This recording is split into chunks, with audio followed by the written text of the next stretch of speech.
take something.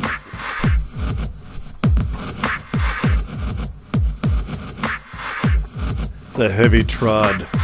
The sounds of heavy feet carrying a heavy load. The Jim and Terry Show talking about weighty subjects. We have no backpack on our back, but we might as well be. Our shoulders are slouched. Okay, I'm back. Okay, straighten up that spine. The Jim and Terry Show coming to you from the Hobbit Hole and Bob Cajun with, well, things that have you heard. We have our coffee. We're in a safe space, and we are talking about things that are not safe, things that are sometimes out of this world and otherworldly, and that's the topic for today.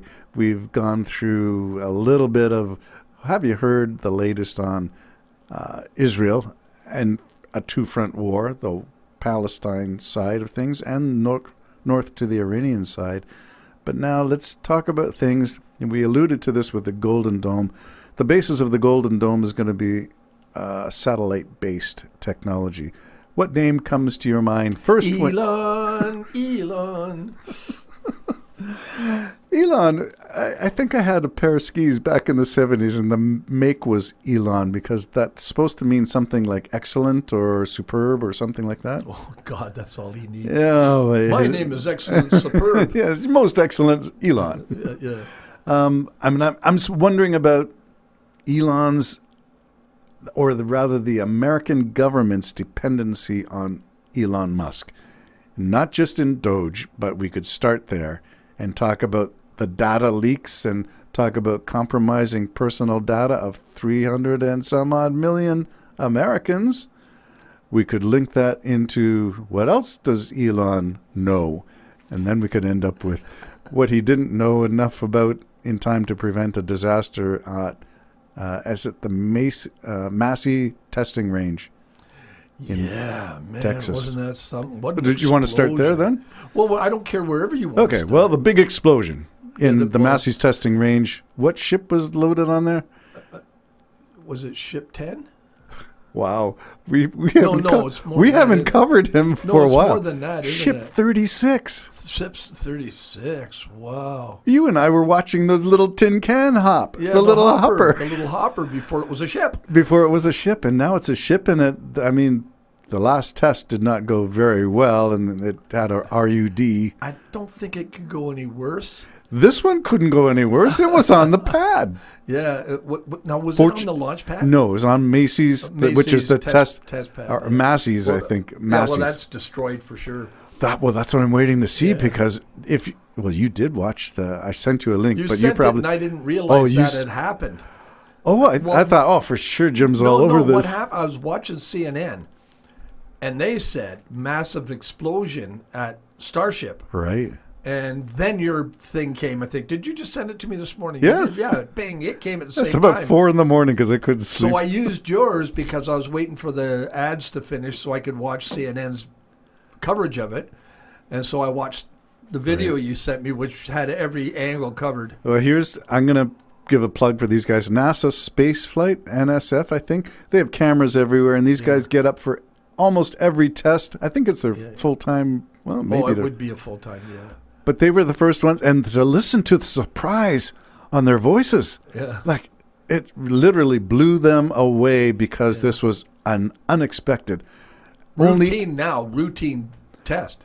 Yeah, it should have been a routine test. Yeah. And it's a fully loaded. Now that's what I want to see. I'm assuming it was a fully loaded Starship. That's a top part, not the booster on the bottom, which would have been even more catastrophic. I can't imagine the explosion. From a booster fully loaded booster. Folks, you're talking a fully loaded ship is 5 million pounds of fuel. 5 million pounds. And I don't even think the nuclear weapons that we had that much explosive capability. I don't know. So you want to see a crater, it'll be if that booster ever detonated on the pad. And it looks like it was the top of the ship that went first. Oh. The header. That's exactly right. That's that little ball that has the fuel. So what happened? Was it sabotaged? Ooh, you're bringing in conspiracy. What would make that blow up?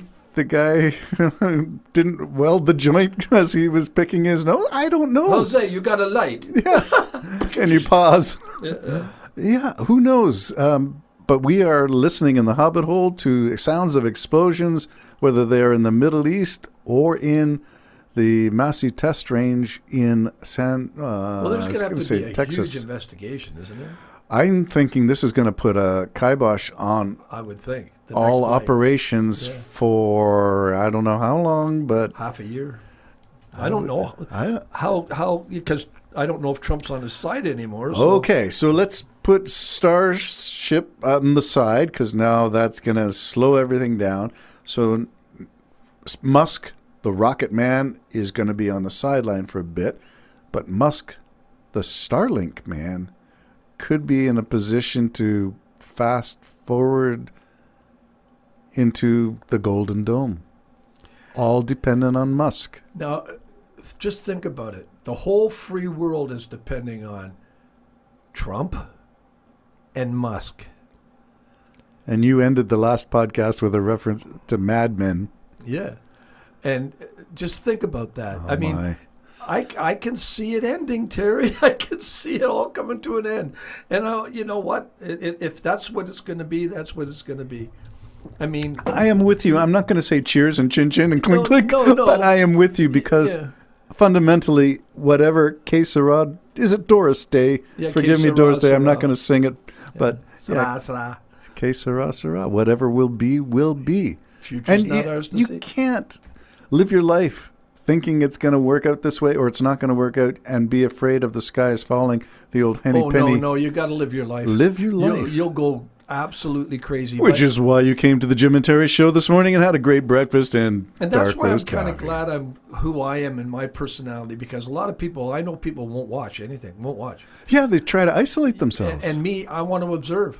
If it's coming, I want to see it coming. But this is Yeah. part of your artist mind. I guess. You yeah. want to observe these things Yeah. because there's a song in there somewhere. I guess. And so I do pay attention. I want to see it.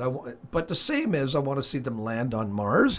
I want to watch Yeah. the video. I don't want to go, but I want to see them I land want to on see it. the little green men behind the craters on Oh, the I moon would just because love that. apparently that's surfacing again as the reason why we're not going back to the moon. Well, there's even the last one that was blowing up, but it just stopped.